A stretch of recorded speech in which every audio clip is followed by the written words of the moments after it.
예수께서 그들이 그 사람을 쫓아냈다 하는 말을 들으셨더니 그를 만나사 이르시되 내가 인자를 믿느냐 대답하여 이르되 주여 그가 누구시오니까 내가 믿고자 하나이다. 예수께서 이르시되 내가 그를 보았거니와 지금 너와 말하는 자가 그이니라. 이르되 주여 내가 믿나이다 하고 절하는지라.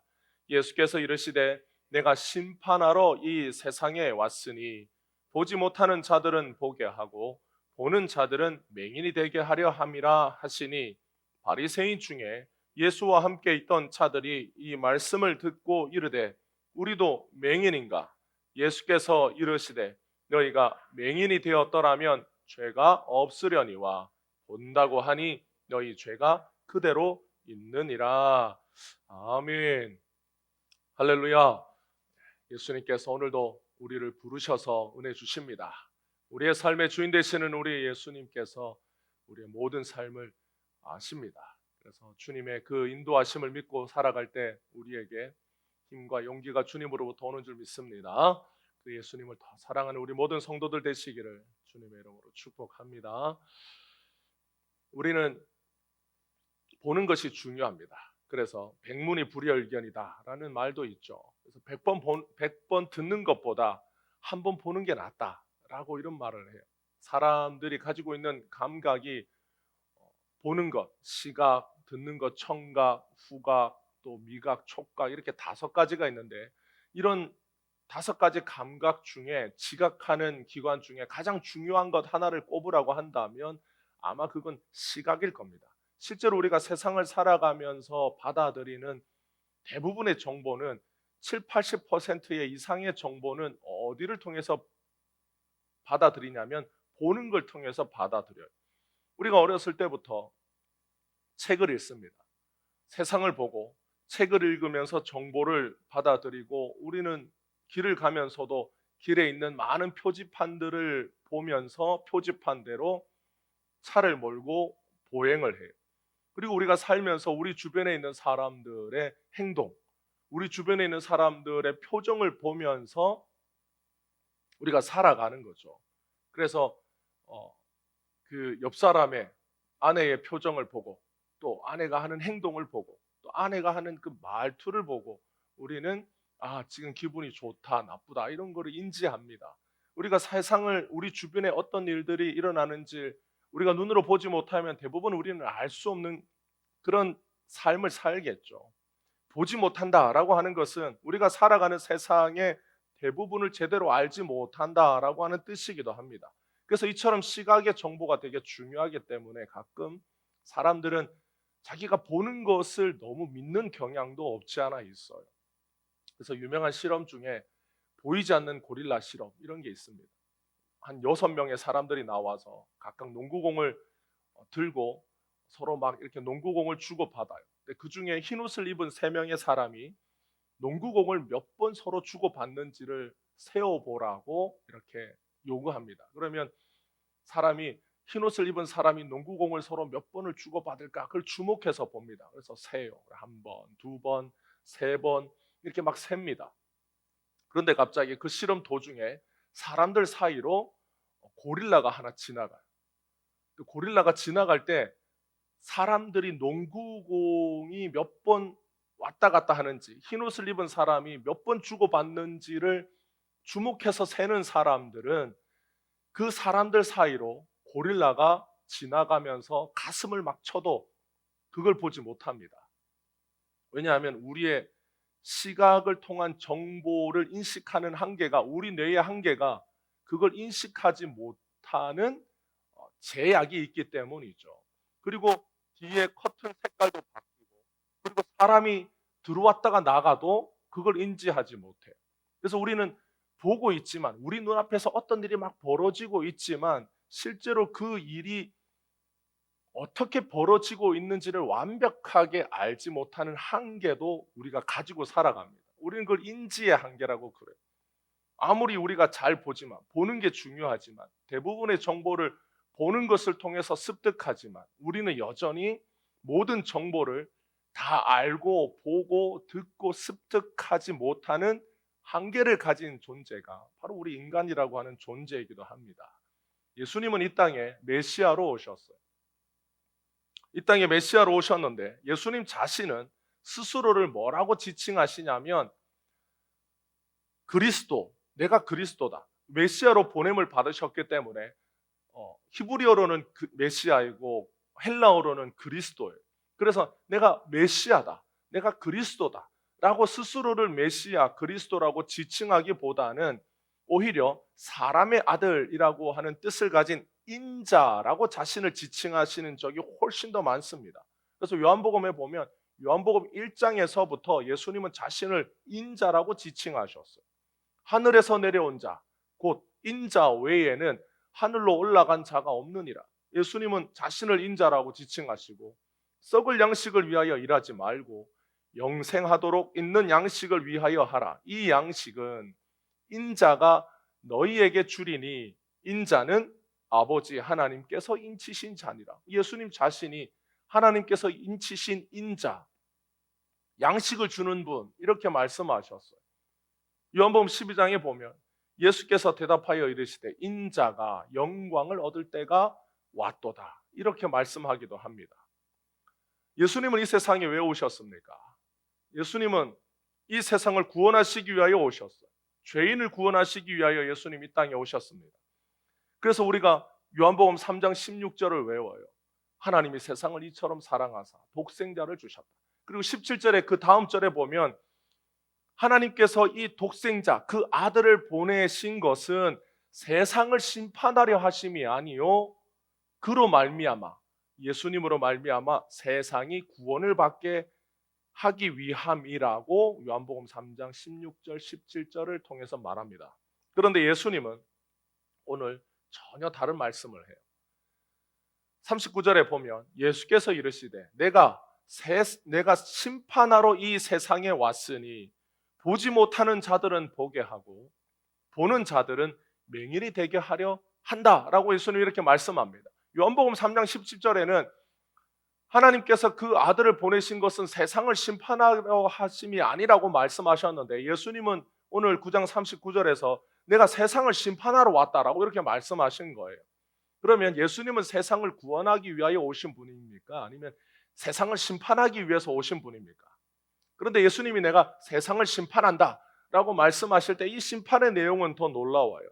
어떤 거냐면 보지 못하는 자들은 보게 하고 보는 자들은 맹인이 되게 하는 것이 예수님의 심판의 내용입니다. 본다라고 하는 것은 안다라는 것과 그 의미가 같습니다. 우리가 뭘 봤다라고 하는 건 우리가 그걸 안다라는 걸 의미해요. 그래서 내가 그걸 봤어 라고 한다는 것은 내가 그 어떤 일이든지 무엇에 대해 어떤 상황이든 문제든 어떤 거에 대해서 내가 안다라는 의미를 포함하고 있어요. 그래서 우리가 어떤 교통사고가 난 현장을 봤을 때 내가 그 교통사고 현장 봤어 라는 말은 그 교통사고가 어떻게 일어났는지를 내가 안다라는 걸 전제하는 겁니다. 그러니까 예수님께서 본다라고 말씀하실 때 이 본다라는 것은 무엇을 안다라고 하는 의미가 포함되어 있는 거예요.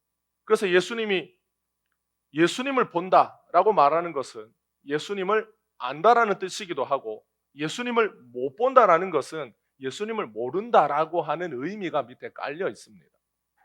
그래서 예수님의 심판의 내용을 보면 예수님을 안다, 예수님을 본다라는 말하는 사람들, 그러니까 예수님을 안다라고 말하는 자들은 예수님이 못 보게 하고, 그러니까 예수님을 모르게 만들고, 예수님을 못 본다, 예수님을 모른다라고 하는 자들에게는 예수님이 그들을 보게 하신다라는 거예요. 알게 해주신다라는 것이 이 예수님 심판의 내용입니다.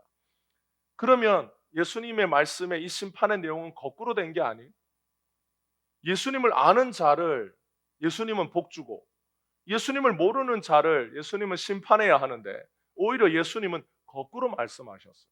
예수님을 안다라고 말하는 자들은 눈을 감겨서 예수님을 모르게 만들고 예수님을 모른다라고 말하는 사람은 눈을 뜨게 해서 예수님을 알게 만들어 주겠다. 그게 내가 세상을 심판하러 온 내 심판의 내용이다라고 예수님이 말씀하신 거예요. 그러면 누가 예수님을 어떻게 믿을 수 있겠습니까? 우리가 예수님을 믿는다라고 하는 것은 뭘 의미하는 걸까요? 그러면 구원은 우리가 예수님을 믿어서 구원을 받는다라고 하는 것은 어떻게 우리가 예수님을 믿을 수 있고 어떻게 구원을 받을 수 있을까요? 예수님은 하나님의 아들이십니다. 하나님의 아들이라고 하는 뜻은 신분의 차이를 말하는 게 아니에요. 하나님 아버지가 계시고 아들 예수님이 계실 때에 아버지와 아들의 관계는 우리가 이 세상에서 내가 아버지고 내가 낳아서 생긴 아들이 아버지와 아들과의 이런 관계를 의미하지 않아요. 예수님은 그 본체가 전능하신 하나님이십니다. 그런데 이 땅에 오실 때는 죄인을 구원하기 위하여 이 땅에 오셨어요. 그래서 이 땅에 죄인을 구원하러 오실 때에 하나님 아버지의 아들로서 이 땅에 오십니다. 그러니까 아들 예수님은 아들이라고 하는 그 칭호에는 뭐가 들어있냐면 하나님을 아버지로 섬기며 이 땅에 사는 동안 죄인을 구원하기 위한 예수님의 사역의 정의가 그 이름 안에 들어있는 거예요. 그래서 하나님의 아들이라고 하는 것은 아버지 하나님보다 열등하다라는 뜻이 아니에요. 사역론적으로 죄인을 구원하기 위하여 이 세상에 아들로 오셨다라는 뜻입니다. 그러면 하나님의 아들이면 이 땅에 계실 때 신의 아들이라고 불러야 되지 않겠어요? 그래서 신의 아들이라고 자신을 불러야 하지만 나는 하나님의 아들, 나는 신의 아들이다라고 이렇게 불러야 하지만 예수님은 인간을 대표하는 하나님의 아들로 이 땅에 오셨기 때문에 이 땅에 사시는 동안 인간을 대표하는 분으로서 자신을 인자라고 부르셨어요. 그래서 예수님의 신분은 하나님의 아들이시면서 사람으로 이 땅에 사셨기 때문에 인자라고 자신을 지칭하면서 예수님의 신분이 감추어져 있어요. 이것이 사람들이 예수님을 보지만 예수님이 누구신지를 모르게 되는 이유가 됩니다. 예수님은 하나님이시지만 사람의 아들로 이 땅에 태어나셨고 예수님의 본체는 하나님이시지만 이 땅에서는 우리와 똑같은 인간으로 사셨어요. 그래서 사람들이 아무리 예수님을 알고 예수님을 본다고 해도 예수님의 진짜 정체성이 무엇인지는 알 수가 없었습니다. 왜 모를까요? 사람들은 태어나서 다 죄 아래 태어나서 죄 아래 죽기 때문입니다. 그래서 요한복음 1장 9절부터 11절에 보면 사람이 가지고 있는 사람이 처한 상황이 무엇인지를 말해줘요. 참빛 곧 세상에 와서 각 사람에게 비추는 빛이 있었나니 그가 세상에 계셨으며 세상은 그로 말미암아 지은 바 되었으되 세상이 그를 알지 못하였다라고 말합니다. 알지 못했다라는 말은 세상이 예수님이 이 땅에 계셨음에도 불구하고 그를 보지 못했다라는 뜻이에요. 자기 땅에 오매 자기 백성이 영접하지 않았다. 왕이 자기 백성에게 갔는데 백성이 그 왕을 알지 못했다라는 것은 보지 못했다라는 뜻이고 누군지 몰랐다라는 뜻이에요. 봤음에도 불구하고 그가 누군지 몰라서 왕으로 영접하지 않았습니다. 그것이 우리가 처해 있는 환경, 우리가 처한 상황, 그것이 우리의 영적인 정체성. 우리는 예수님이 오셨어도 우리가 그 주님을 봤어도 그분이 누구신지를 알지 못하는 영적인 상태를 가지고 이 세상에서 살아가는 존재가 바로 우리들이라고 성경이 가르쳐줘요. 그래서 세상은 구원자 예수님을 알지 못합니다. 죄인을 구원하기 위하여 이 세상에 오셨지만 예수님의 구원에는 뭐가 포함되어 있냐면 심판이 포함되어 있어요. 예수님은 세상을 구원하기 위하여 오셨지만 예수님이 오심과 동시에 이 세상에는 심판이 같이 작동합니다. 예수님이 누군가를 구원하시면 누군가를 심판하게 되어 있는 것. 그래서 요한복음 3장 17절의 말씀처럼 하나님이 아들을 세상에 보내신 것은 세상을 심판하려 하심이 아니라 세상을 구원하기 위함이지만 예수님이 세상에 택하신 자를 구원하실 때에 반드시 예수님의 구원에는 예수님을 믿지 않는 자들에 대한 심판이 있습니다. 그래서 예수님이 이 세상에 오시면 이 세상이 둘로 나뉘어요. 어떻게 나뉘냐면 예수님을 믿는 자들과 예수님을 믿지 않는 자들의 둘로 나뉘게 되어 있습니다. 그래서 예수님이 이 땅에 오시면 그 심판의 결과가 나타나는 거예요. 심판을 받는 자들은 어떤 사람들이냐? 자기가 예수님을 안다라고 말하는 사람들입니다. 근데 예수님을 안다라고 말하는 이 사람들의 말의 내용이 뭐냐면, 예수님이 어디서 태어났는지 내가 알아. 예수님이 누구의 아들인지 내가 알아. 예수님이 어릴 때 어떻게 살았는지 내가 봤어. 예수가 어릴 때 공부를 어떻게 했는지, 공부를 했는지 안 했는지, 그가 어디서 뭘 하며 놀았는지 내가 어렸을 때부터 다 봤다. 그리고 예수를 믿지 않는 자들이, 그들은 예수님을 어릴 때부터 본 자들이, 그리고 예수님이 어디서 태어났는지, 누구의 아들인지, 예수님이 어떤 가문인지, 예수님의 학력이 어떤지를 다 아는 자들이, 그걸 알기 때문에 예수는 하나님의 아들일 수가 없다라고 결론을 내리고 예수를 믿지 않는 자들입니다. 그들은 예수를 모른다라고 말하지 않아요. 그들은 다 예수를 안다라고 말합니다. 예수의 고향, 예수의 부모, 예수가 어릴 적에 함께 놀았던 친구들도 알고 있습니다. 그런데 예수님의 진짜 모습은 알지 못해요. 누가 예수님의 진짜 모습을 알겠습니까? 아무도 알 수가 없습니다. 예수님이 이 땅에 사람의 아들로 오시기 전에 그분이 어디 계셨는지, 그분이 무슨 일을 하시는지, 그분이 어떻게 이 세상을 움직이셨는지 본 자가 아무도 없어요. 오직 예수님이 하나님의 아들이라고 들은 자들과 예수님이 하나님의 아들이라고 들은 것을 믿은 자들만 예수님이 하나님이신 것을 압니다. 그런데 그렇게 아는 자들조차 예수님이 가르쳐 주시기 전에는 예수님이 누군지 몰랐어요. 그래서 예수님을 알고 있다고 말하는 바리새인들에게, 너희가 차라리 맹인이었으면 아무 죄가 없지만 너희가 지금 본다고 하니, 너희가 내가 누군지를 안다라고 말하니까 너희 죄가 그대로 있다라고 예수님이 말씀하는 거예요. 예수님이 말씀하시는 이 죄는 예수님을 보았으면서도 예수님을 믿지 않는 죄예요. 예수님을 보았으면서도 예수님을 부정하는 죄입니다. 예수님을 안다고 하면서 예수님을 믿지 않기 때문에 그들은 그들의 말로 심판받아요. 그런데 태어나면서부터 맹인이었던 사람은 예수님이 누군지 몰랐어요. 예수님이 자신을 고쳐주었다라는 것을 깨닫고 나서도 예수님의 얼굴을, 자기 눈이 뜨기 전에 예수님의 얼굴을 본 적이 없기 때문에 예수님이 자신 앞에 다시 나타나셨어도 이 맹인은 예수님을 알아보지 못했습니다. 그래서 예수님이 35절에 맹인이 공회에 불려갔다가, 바리새인들에게 불려갔다가 풀려났다라는 이야기를 듣고 이 맹인을 예수님이 찾아가셨어요. 그래서 다시 그를 만나 물으셨어요. 내가 인자를 믿느냐? 예수님이 말씀하시는 인자는 맹인인 자신을 고쳐주신 분이에요. 이 맹인은 자신 앞에 예수님이 나타났는데 이분이 자기를 고쳐주신 분인지 몰랐어요.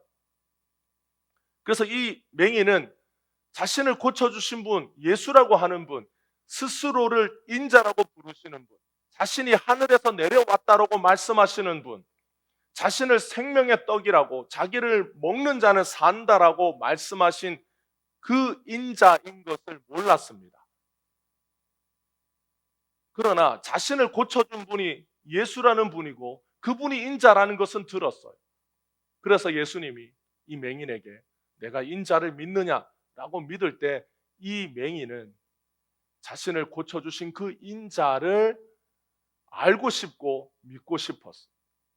그래서 맹인은 자신을 고쳐주신 분이 자기 눈앞에 있는 것을 알지 못했지만, 그가 누구입니까? 그가 어디 계십니까? 내가 그를 믿고 싶습니다라고 말할 때 예수님이 37절에 그에게 가르쳐줘요. 내가 그를 보았거니와 지금 너와 말하는 자가 그이니라. 내가 너를 고쳐준 그 인자요, 하늘에서 내려온 하나님의 아들이요, 내 살을 먹으면 산다라고 말한 그 인자요, 내가 너의 눈을 고쳐준 바로 그다 라고 예수님이 자신이 인자인 것을 그에게 가르쳐 주니까 이 사람이 예수님 앞에 엎드려 주여 내가 믿나이다. 당신이 인자인 것을, 하늘에서 내려오신 분, 하나님의 아들이신 것, 바로 당신이 메시아요 그리스도인 것을 내가 믿습니다라고 주님 앞에 엎드렸어. 우리도 인생을 살면서 주님이 우리에게 나타나 자신이 하나님의 아들이신 것을 가르쳐 주셨습니다. 가르쳐 주지 않았는데 우리가 예수님을 믿었다. 거짓말이에요. 예수님이 자신이 누구인지 우리에게 보여주지 않으면 우리는 결코 예수님을 믿을 수가 없어요. 예수님이 그 자리에 엎드려 주여 내가 믿나이다라고 주님 앞에 경배한 것은 예수님이 내가 그라고 가르쳐 주셨기 때문에, 우리는 우리 앞에 나타나신 이 예수님 앞에 엎드려 예수님을 나의 구원자로 믿고 받아들였습니다. 가끔 우리는 이런 이야기를 들어요. 배너를 썼던 그 작가는 예수님을 부인하던 사람입니다. 그런데 그가 예수가 실제하는 사람인지, 예수가 존재하지 않는 거짓인 존재라고, 거짓신이라고, 그는 허구의 신이라는 것을 밝히고자 예수가 누군지를 연구했어요. 그리고 예수님을 믿었어요. 기독교 역사에 보면 예수를 부정하기 위해서, 예수는 가짜다라고 연구하기 위해서 많은 책을 보고 많은 사람을 만나고 성경의 말이 거짓이다, 성경에서 예수가 말하는 모든 말들은 다 거짓인 것을 밝히려고 노력하고 애쓰다가 오히려 예수를 만난 사람들이 적지 않습니다. 울산대 교수로 있는 이정훈 교수는 원래 기독교 정책을 반대하고 기독교를 어떻게 하면 한국 땅에서 몰아낼까를 연구하던 사람이었어요. 그래서 그는 부지런히 기독교를 욕할 거리를 찾기 위해서 기독교 채널을 봤습니다. 그리고 부지런히 기독교 채널을 보면서 기독교인들이 어떻게 거짓말을 하는지, 어떻게 하면 기독교를 정책적으로 무너뜨려서 한국 땅에서 발을 붙이지 못하게 할 것인지를 애쓰면서 노력했어요. 그렇게 하다가 이분이 예수님을 만났어요. 부정할 수 없이 예수님을 만나서 예수를 부정하기 위해서 살던 삶에서 예수님을 믿고 따르는 삶으로 변화됩니다. 그가 예수가 가짜라고 하는 것을 밝히려고 하는 삶에 찾아오신 분이 누구십니까? 예수님. 우리 인생은 대부분 예수님을 알고자 달려가는 인생이 아니라 세상이 어떤 곳인가 알고자 달려가던 인생이었습니다. 세상이 더 좋아서, 세상을 더 알고 싶어서, 세상이 어떻게 작동하는지 그 시스템 속에 들어가서 세상의 것을 더 많이 누리고 가지고 세상에서 더 높이 올라가려고 세상에 궁금하던 자들이었어요. 그래서 우리는 다 세상을 향해서 달려가던 인생들인데 주님께서 우리를 찾아오셔서 우리에게 예수님이 누구신지를 가르쳐 주시면서 우리가 누군지를 가르쳐 줬어요. 그래서 우리가 다 예수님을 만났을 때 우리가 다 죄인이라고 고백하는 이유가 무엇입니까? 어린아이들도 예수님을 만나면 자기가 죄인이라고 고백해요. 이제 초등학생들이 예수님을 인격적으로 만나면 내가 죄인이라고 고백하는 것이 어린아이들이 얼마나 죄를 많이 지어서 고백하겠어요. 예수님을 만나면 자기가 누군지를 깨닫게 됩니다. 예수님을 만난 사람들은 자신이 어떤 존재인지를 예수님이 자기 앞에 섰을 때 깨닫게 됐어요. 베드로는 예수님을 만나고 갑자기 예수님 앞에 엎드려서 주여 저는 죄인입니다. 저를 떠나달라고, 저에게서 떠나시라고 예수님 앞에 엎드려서 하소연했어요. 우리는 다 예수님을 만나기 전에 우리가 누군지를 몰랐던 사람들. 아무리 우리가 우리 호적을 보고 우리 어디서 태어났는지 뭘 했는지 다 내 자신을 안다고 해도 우리는 우리 자신을 피상적으로 아는 거예요. 예수님을 만나면 우리는 우리의 진짜 정체성을 알게 됩니다. 그래서 예수님 앞에 엎드려서 내가 죄인입니다라고 고백하게 됩니다. 그러면 예수님이 누구신지를 밝혀줘요. 내가 죄인인데 나를 위하여 오신 예수님을 보게 해주고, 나의 죄를 위하여 죽으신 예수님을 알게 해주고, 나를 위하여 십자가에서 죽으실 때 내 모든 죄를 다 용서해 주시고, 나를 죄와 사망에서 건져 주시고 천국을 주시고 구원을 베푸신 바로 그분이 예수님이신 것을, 내 앞에 서신 분이신 것을 가르쳐 줍니다. 그리고 우리가 그 예수님을 알게 되고 믿은 거예요. 예수님이 우리에게 오셔서 예수님 자신이 누구신지를 가르쳐주고 우리가 누구인지를 가르쳐주지 않았다면 우리들 중에 누구도 예수님께 갈 사람이 없습니다. 우리 스스로의 힘으로 예수님을 알아내서 찾아간 게 아니에요. 많은 사람들이 예수님을 부정하려고 하든 예수님을 알려고 하든 예수님께 자기의 머리와 노력으로 다가가도 예수님이 자신을 계시해 주지 않으면, 열어주지 않으면 누구도, 어떤 인간도 자신의 지적인 활동과 자기의 IQ와 자기의 노력과 열심으로 주님을 알 수 있는 길이 없습니다.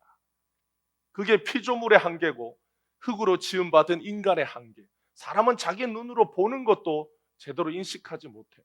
그래서 얼마 전에 인터넷에 그런 게 막 떠올랐어요. 이 색이, 이 드레스 색이 금색입니까? 뭐 회색입니까? 이렇게 물어보는 게 있었어요. 근데 놀랍게도 어떤 사람은 이게 금색이라고 말하고 어떤 사람은 회색이라고 말했어요. 똑같은 것을 보면서도 모든 사람들의 뇌가 똑같은 색을 말하지 않았습니다. 어떤 사람은 금색이라고 보고 어떤 사람은 회색이라고 봤어요. 사람들은 자기가 눈으로 똑같은 것을 보지만 똑같은 것을 본다고 해서 똑같은 결론에 이르지 않아. 흙으로 지음받은 우리들은 그런 존재들이 아무것도 보지 못하고 아무것도 모르는 우리에게 누가 찾아오셨습니까? 예수님이 찾아오셨어요. 찾아오셔서 그분이 우리에게 자신을 드러내어 주셨기 때문에 우리가 예수님을 알고 믿게 된 거예요. 예수님은 비록 사람의 아들, 자신을 인자라고 부르셨지만 예수님은 본래 하나님이십니다.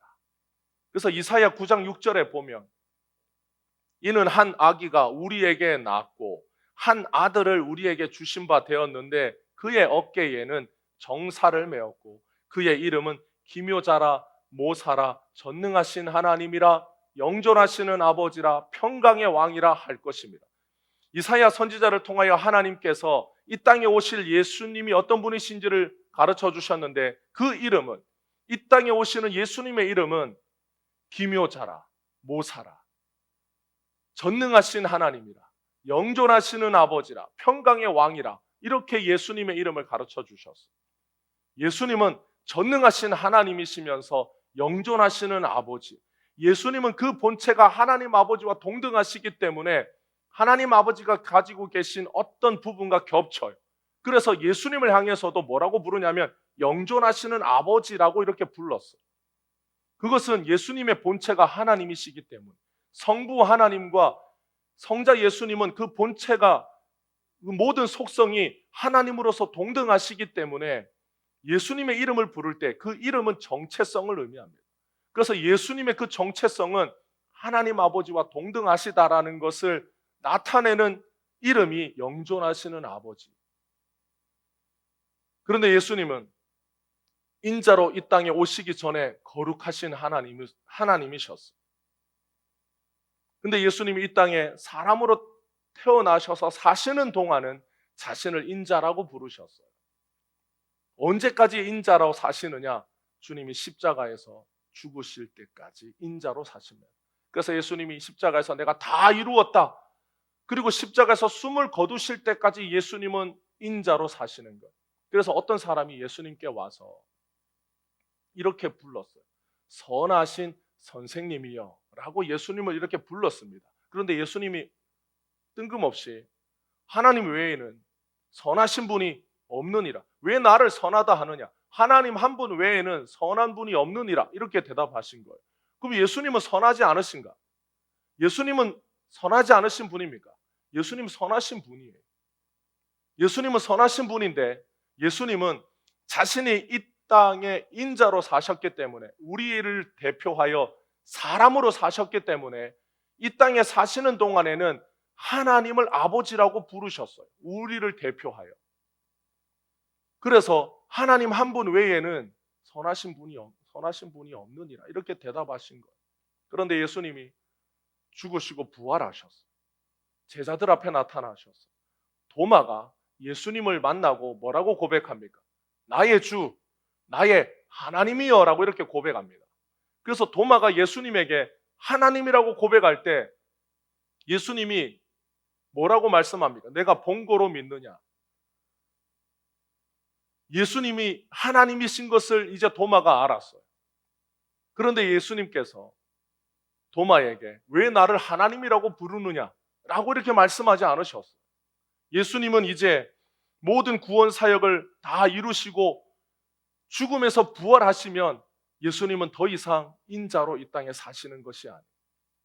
예수님은 부활하셔서 하나님의 보좌 우편에 앉아 계십니다. 그분은 철장으로 온 세상을 다스리시는 통치자로 만왕의 왕으로 계십니다. 그분은 평강의 왕으로 영존하시는 아버지로 전능하신 하나님으로 지금 계십니다. 그래서 이 모습이 어디에 나타나요? 계시록에 나타납니다. 그래서 계시록에 보면 예수님을 표현할 때 인자라고 표현하지 않아요. 뭐라고 표현했습니까? 인자 같으신 이라고 표현해요.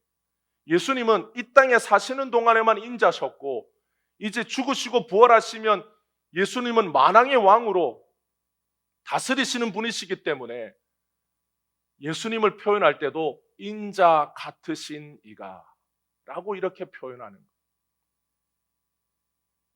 그분을 어떻게 피조물인 우리가 알 수 있겠어요? 그 어떤 인간도 예수님을 알 수는 없습니다. 그래서 예수님의 구원은 자신 앞에 나오는 자의 눈을 열어 예수님을 보게 해줍니다. 예수님이 누구신지를 알게 해주는 거예요. 그러면 예수님의 심판은 예수님을 안다고 하는 자, 그럼에도 불구하고 예수님을 믿지 않는 자의 눈을 닫아 예수님을 보지 못하게 만드는 거예요. 예수님을 보지 못하게 만들면 구원받지 못합니다. 예수님을 본 자만이 구원받아요. 예수님이 누구신지 아는 자만이 구원받습니다. 그런데 예수님을 안다고 말하면서 예수님의 겉모습만 보고 예수님이 누구신지를 믿지 않는 자들은 예수님이 그 눈을 가려요. 그래서 구원으로부터 멀어지고 심판받게 됩니다. 예수님께서 그 어떤 자라도 그 눈을 열어주면 예수님이 누구신지를 알게 돼요. 아무리 IQ가 낮아도, 아무리 머리가 어리석어도, 심지어 맹인이라 할지라도 그 눈을 열어 예수님을 보게 해줍니다. 그래서 예수님이 이렇게 맹인인 사람들의 눈을 열어주신 것은 단지 그들이 가지고 있는 장애를 고쳐주신다라고 하는 그 이상의 의미가 있어요. 우리는 다 영적인 소경이에요. 그래서 우리는 자기 정체성을 분명히 말하는 자들이 되어야 합니다. 우리는 주님 앞에 나 자신을 뭐라고 말해야 되느냐? 주님, 저는 주님을 보지 못하는 영적인 소경입니다. 주님이 말씀하셔도 듣지 못하는 영적인 귀머거리입니다. 예수님이 누구신지를 정확하게 말하지 못하는 주님, 나는 영적인 벙어리입니다 라고 우리 정체성을 주님 앞에 분명히 고백해야 돼요. 그러면 주님께서 그렇게 고백하는 자 우리를 긍휼히 여겨 우리의 눈을 열어 주님을 보게 하고 우리의 귀를 열어 주님의 말씀을 분명히 깨닫게 하고 우리의 입을 열어 예수님을 말하고 전하게 하도록 주님이 역사해 줍니다. 예수님은 영원 전부터 계신 전능하신 분입니다. 그리고 우리를 죄와 사망에서 건져주신 창조주요 구원자이신 것. 그런데 예수님이 이 땅에 사실 때 예수님을 안다고 했던 자들, 다 예수님의 겉모습만 보았던 자들이 예수님이 고향에서 배척받으신 이유는 간단했어요. 예수님이 고향에 돌아가셔서 회당에서 말씀을 전하실 때 사람들이 예수님의 말씀을 들으면서 의아해합니다. 마태복음 13장에 보면 고향으로 돌아가사 그들의 회당에서 가르치시니 그들이 놀라 이르되 이 사람의 이 지혜와 이런 능력이 어디서 났느냐? 이는 그 목수의 아들이 아니냐? 그 어머니는 마리아, 그 형제들은 야고보, 요셉, 시몬, 유다라 하지 않느냐? 그 누이들은 다 우리와 함께 있지 아니하냐? 그런즉 이 사람의 이 모든 것이 어디서 났느냐 하고 그 다음 절에 보면 예수를 배척한지라 이렇게 말합니다. 예수님의 동생, 예수님의 누이, 예수님의 부모 다 우리가 알고 있는데 우리가 저 예수를 아는데 저 사람이 어디서 이런 능력과 지혜를 얻었느냐? 이상하다. 우리가 저 사람을 아는데 저 사람이 저런 예수가 저런 자가 아닌데 라고 말하면서 예수님을 배척했어요. 예수님의 동생 야고보는 어릴 적에 자기와 함께 흙놀이하고 소꿉놀이하던 형이 갑자기 내가 세상의 구원자다라 하고 나설 때 어이가 없었어요. 아니, 형이 얼마 전까지 나와 함께 못질하고 문 고치고 다른 집에 가서 가구 고쳐주고 어릴 때는 나랑 같이 흙장난하고 물고기 잡고 개구리 잡으며 다녔는데 갑자기 이 형이 나이가 30이 되어서 내가 세상의 구원자라 하고 나간 거예요. 그러니까 예수님의 형제들은 어이가 없었어요. 그래서 성경에 보면 예수님의 형제들이 예수님을 보고 뭐라고 말해요? 미쳤다라고 말해요. 성경은 그들의 모습을 이 모양 저 모양으로 다르게 나타나지만 다 한결같이 표현합니다. 뭐라고 표현하냐면 그들이 믿지 않음으로 라고 이렇게 표현해요. 그들은 예수님을 보았기 때문에 오히려 예수님이 누구신지를 보지 못했어요. 예수님은 이 세상에서 사역하실 때 자신을 믿어주는 사람들을 위해서 사신 것이 아니에요. 예수님을 믿어주는 사람이 없는데도 불구하고 예수님은 자신을 믿지 않는 자들임에도 불구하고 예수님은 그들을 위해서 사역하셨어요. 죄인을 구원하기 위한 구원의 길을 묵묵히 걸어가셨어요. 사람들이 비웃어도, 사람들이 조롱해도, 사람들이 믿지 않고 배척해도, 야, 어릴 때 나랑 같이 그렇게 놀다가 뭐 이제 네가 세상의 구원자라고, 내가 공부도 안 하고 배운 것도 없고 우리가 다 네가 어떻게 어릴 때 살고 자랐는가 다 보았는데 무슨 세상의 구원자라고 그렇게 거짓말하고 다니냐, 너 정말 미친 것 아니냐, 그렇게밖에 볼 수 없었던 사람들이 다 예수님을 안다라고 말하는 자들이었습니다. 예수님은 그런 사람들 속에 둘러싸여서 이 세상에 사셨어요. 왜 그렇게 하셨을까요? 결국 예수님이 이 세상에서 자신이 하나님이라고 하는 것을 모든 사람들이 알고 있으면 예수님은 그들을 위해서 죽으실 수가 없어요. 결국 예수님이 자신이 누구신지를 감추고 그걸 숨기고 그걸 사람들에게 밝히 드러내지 않으셨기 때문에 예수님은 죄인들을 위해서 죽으시는 길을 갈 수 있었습니다. 그래서 예수님은 왜 자신의 신분을 숨기셨느냐? 그 이유 중에 하나가 예수님이 죄인들을 위하여 죽으시기 위함이었습니다. 그래서 우리도 예수님의 이 은혜로 우리는 오늘 예수님을 믿는 구원에 동참하는 자들이 되었어요. 심판은 예수님을 보지 못하게 합니다. 믿음은 그 예수님을 보게 해줘요. 그래서 믿음은 우리를 심판에서 벗어나게 해줍니다. 그래서 요한복음 3장 18절에 그를 믿는 자는 심판을 받지 아니하는 것이요 믿지 아니하는 자는 하나님의 독생자의 이름을 믿지 아니함으로 벌써 심판을 받은 것이니라.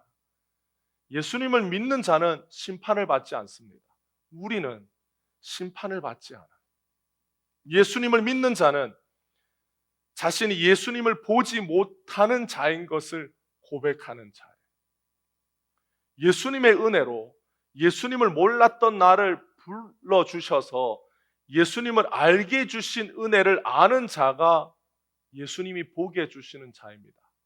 그러니까 예수님은 왜 맹인을 고쳐주셨느냐? 이는 예수님을 못 보는 자였어요.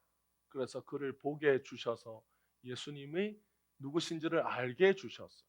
구원에 이르게 해주셨어요. 근데 예수님을 본다고 말하는 자들은 예수님을 믿지 않았기 때문에 그들은 심판받습니다. 결국 그것을 가른 것은 믿음입니다. 이 믿음은 어디에서 왔습니까? 예수님께로부터 왔어요. 예수님이 이 날 때부터 앞을 보지 못하는 맹인에게 자신이 누구인지를 가르쳐 주셨기 때문에 우리는 모두 다 날 때부터 맹인이었던 사람처럼 예수님을 알지 못하고 보지 못한 자들이었어요. 그것이 우리의 영적인 정체성. 예수님을 보지 못하면 구원에 이르지 못합니다. 구원이 내가 보고 내가 깨닫고 내가 쟁취한 것이 아닌 것을 아는 사람은 자신이 영적인 소경이라고 고백해요. 그런데 내가 예수님을 믿고 내가 예수님을 알았고 내가 예수님을 찾았고 그래서 내가 예수님을 섬겼고 내가 내 힘으로 예수님이 어디 계신지를 알아내어서 예수님 믿었다라고 말하는 사람은 자기가 스스로 눈을 떴다라고 말하는 사람, 내가 스스로 구원에 이르렀다고 말하는 사람, 예수님은 조금 도와줬다라고 말하는 사람, 그런 사람은 자기가 소경인 것을 인정하지 않고 자기가 소경이라고 고백하지 않아. 그걸 부끄럽게 여겨. 여러분, 우리가 소경이기 때문에 구원받았습니다. 우리가 소경이기 때문에 예수님이 우리를 찾아왔어요. 소경이기 때문에 예수님이 우리의 눈을 뜨게 해주셨어요. 내가 본다고 말하는데 예수님이 왜 눈을 뜨게 해주시겠어요? 내가 다 보는데. 본다고 말하는 사람은 의사가 필요 없습니다. 어떤 사람이 병원에 갑니까? 아프다고 말하는 사람이 병원 가요. 근데 내가 아프지 않다고 주장하는 사람은 병원에 가서도 난동을 부립니다. 아프지 않은데 나를 왜 병원에 데리고 왔냐고 병원 안에서도 난동 부리고, 주사를 꽂으려고 하면 나는 아프지 않으니까 주사가 필요 없다라고 소란을 피워요. 그런데 내가 아프다라고 말하는 사람은 가서 진료받고 약받고 치료받아요. 우리가 구원을 받은 것은 나는 죄인이 아닙니다라고 구원을 받을 수가 없습니다. 구원은 반드시 내가 죄인입니다라고 고백하는 자에게 예수님이 베풀어 주시는 선물이에요. 그러면 내가 예수님을 보지 못하는 자입니다, 나는 영적인 소경입니다라고 말하는 것은 주님 앞에서 우리가 주님께 드려야 될 올바른 고백이, 부끄러운 고백이 아니라 주님 앞에 드리는 올바른 고백이고 분명한 고백이고 주님이 기뻐하시는 고백입니다. 그래서 우리는 신앙생활하면서 무엇에 집중해야 합니까? 우리의 어두운 눈을 뜨게 해주셔서 구원에 이르게 하시는 예수님을 주목하는 것이 우리는 신앙생활에서 가장 중요한 일입니다. 가장 힘써야 되는 일이에요. 세상의 종교는 자꾸 우리의 눈을 밝게 만들어 주는데 노력해요. 네 눈이 멀리 보는 게 중요하다. 네 눈을 밝게 해라. 그래서 자꾸 우리가 스스로 멀리 보고 깨끗하게 봄으로써 구원에 점점 더 이르게 된다라고 가르치는 게 세상의 종교예요. 구원은 어딘가에 숨겨져 있어요. 그래서 네 눈을 밝게 하고 네 눈의 시력을 좋게 해서 그 구원을 찾아내라고 가르쳐 주는 거예요. 그런데 유일하게 기독교만이 우리는 구원이 어디 있는지, 구원자가 우리에게 왔어도 그분을 보지 못하는 소경이요 어둠이요, 우리는 그분을 모르는 자라고 우리를 가르쳐줘. 그래서 예수님이 우리에게 오셨다라는 것을 믿으라고 우리에게 가르쳐주는 종교가 기독교입니다. 그래서 너의 눈은 원래 보지 못하는 눈인 것을 인정해라. 너는 예수님이 왔어도 그분이 누군지를 모른다고, 나는 그렇게 무지한 자라고 주님 앞에 고백해라. 그것이 기독교가 예수님을 믿는 구원에 이르는 길이라고 우리에게 가르쳐 주는 것. 흙으로 지음받은 우리가 창조주를 얼마나 알 수 있겠습니까? 피조물인 우리는 아무리 애를 써도 전능하신 창조주를 알 수가 없어요. 그런데 우리가 예수님을 모릅니다라고 고백하면 예수님은 우리를 긍휼히 여겨 우리의 눈을 열어줍니다. 예수님이 구원자요, 예수님이 또 심판주가 되십니다. 예수님을 보지 못하는 자라고 주님 앞에 나오면 예수님은 우리에게 자신을 보여주시지만, 예수님을 안다고 하면서 예수 앞에 나오지 않는 자는 예수님이 그 눈을 닫아 심판받게 해요. 그래서 세상에 많은 사람들이 예수님을 존경해요.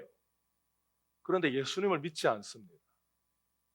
예수님이 성인이라고는 생각하지만 그분이 세상을 구원하는 구원주요, 창조주요, 심판주라고는 믿지 않기 때문에 예수님 앞에 오지는 않는 거예요. 예수 알지?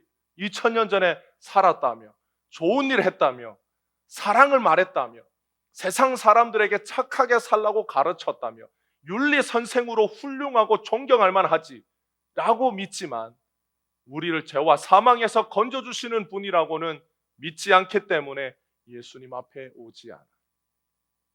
사랑하는 성도 여러분, 예수님은 날 때부터 맹인이었던 자를 통해서 우리는 원래 어떤 사람인 것을 깨닫게 해주십니다.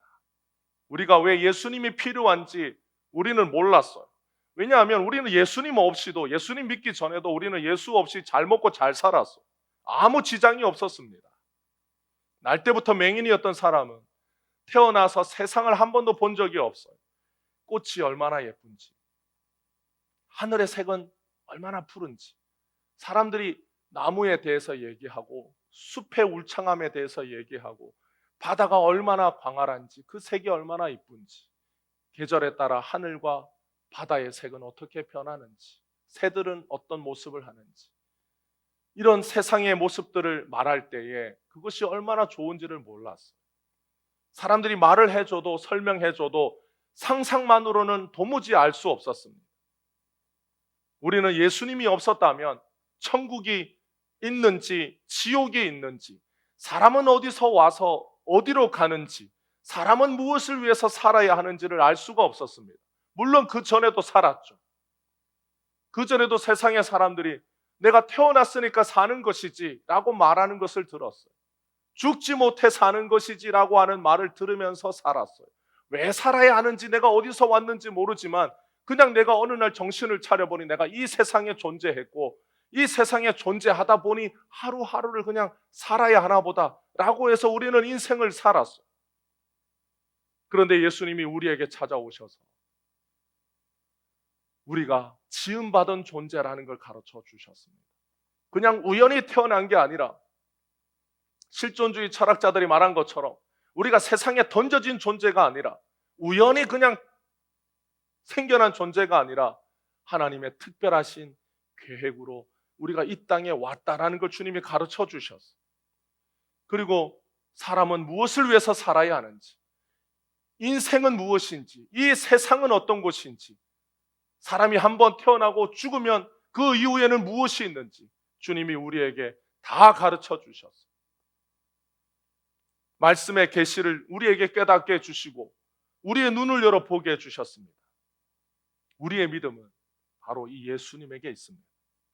우리는 사람의 말을 듣고 믿는 자들이 아니라 지금도 살아계셔서 역사하시는 전능하신 하나님 예수 그리스도의 말씀을 듣고 믿는 자들입니다. 예수님의 동생이었던 야고보는 예수님이 누구신지를 몰랐어요. 자기의 피부치 형이지만 그분이 그리스도인 것을 몰랐어요. 그런데 그가 예수님의 부활 후에 결국 예수님을 알고 믿게 됩니다. 그리고 야고보는 초대교회, 예루살렘 교회의 아주 중요한 지도자로 살았어요. 그리고 결국 야고보는 예수님을 위해서 순교합니다. 교회에 핍박이 일어났을 때 유대인들에게 붙잡혀 전승에 따르면 그는 절벽에서 유대인들이 밀어서 떨어져 사람들이 그를 돌로 쳐서 죽였다고 말해요. 그래서 그는 순교했어요. 예수님을 몰랐던 야고보지만 주님이 그의 눈을 열어 그를 가장 여러분, 예수님을 가장 잘 아는 사람들이 누구였겠어요? 예수님의 가족 아니었겠어요?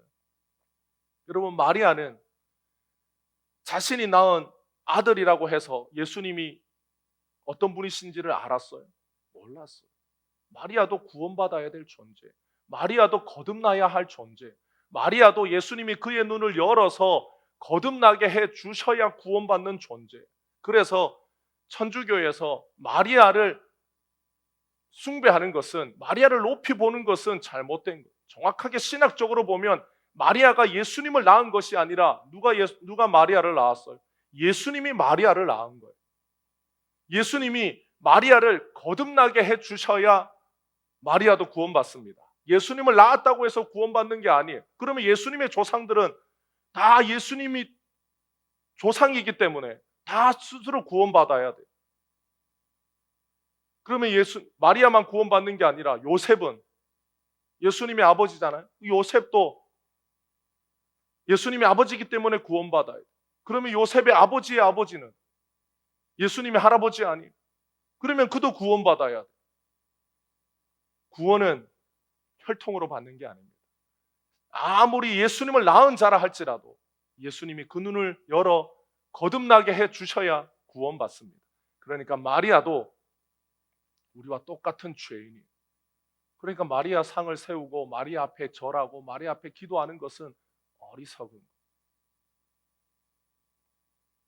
결국 야고보도 예수님을 가장 가까이에서 30년 넘게 예수님을 보았잖아요. 그런데 그도 예수님을 몰랐어요.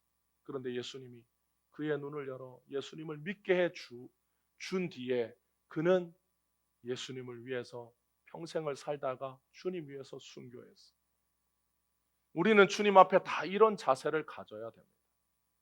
나는 예수님을 모르는 자입니다. 내가 예수님을 모른다라고 하는 이 고백은 나는 내 힘으로는 구원에 이르지 못한다라는 고백과 같아요. 우리가 예수님을 믿으면서 교회를 다니면서 예수님을 믿으면서 저는 예수님을 잘 모릅니다 라고 말하는 것이 이상하다라고 생각합니다.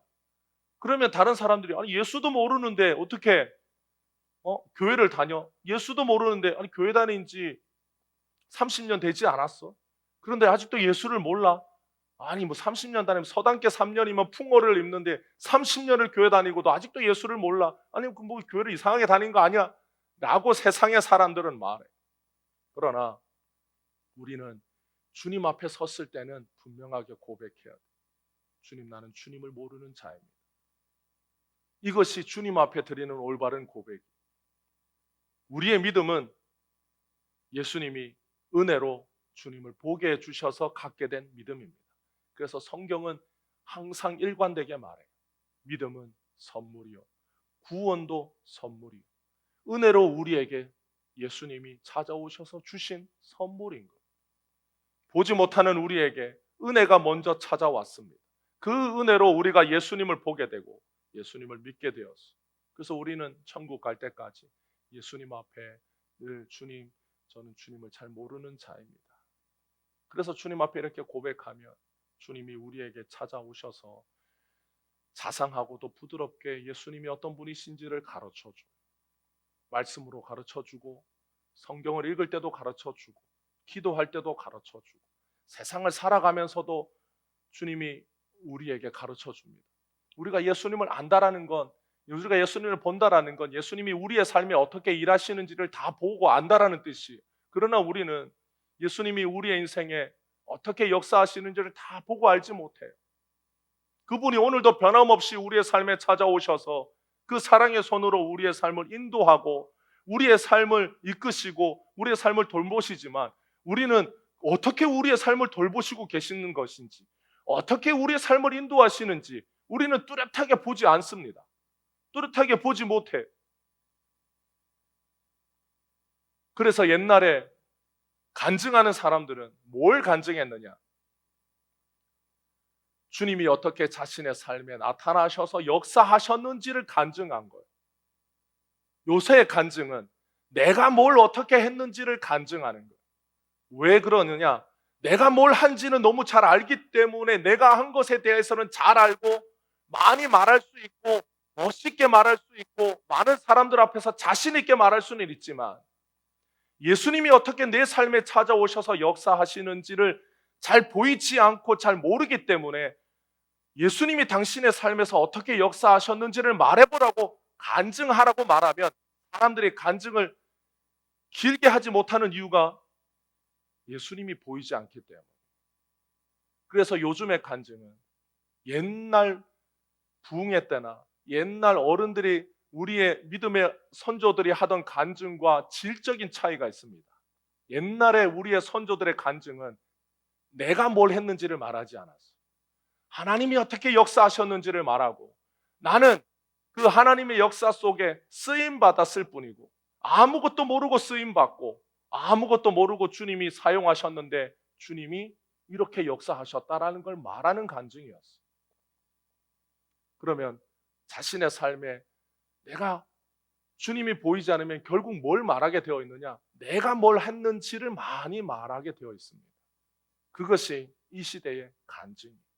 그러니까 이 시대의 간증은 많이 들으면 많이 들을수록 예수님이 안 보이는 간증이 됩니다.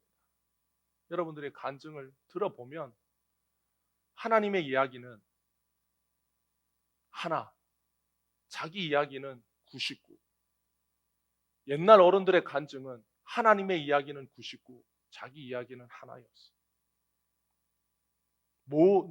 무엇이 누가 진짜 예수님을 보고 예수님을 아는 사람일까요? 우리는 무엇을 집중하고 무엇을 보는 자가 되어야 할까요? 오늘도 우리의 삶에 역사하시는 예수님이 여러분의 눈을 열어 우리의 삶을 인도하시는 주님의 손길을, 주님의 역사를 보게 해주시는 은혜가 가득하기를 주님의 이름으로 축복합니다. 그런 축복과 은혜를 받는 사람은 주님 앞에 엎드릴 때마다 주님, 제가 주님을 모르는 사람입니다. 제가 주님을 보지 못하는 영적인 소경입니다. 이렇게 고백하는 자에게 주님은 오늘도 찾아오셔서 그 은혜와 사랑으로 어떻게 우리의 삶을 인도하고 다스리시는지를 깨닫고 보게 해 주십니다. 그 은혜가 우리 사랑하는 모든 성도들의 삶 안에 충만하시기를 주님의 이름으로 축복합니다. 기도하겠습니다.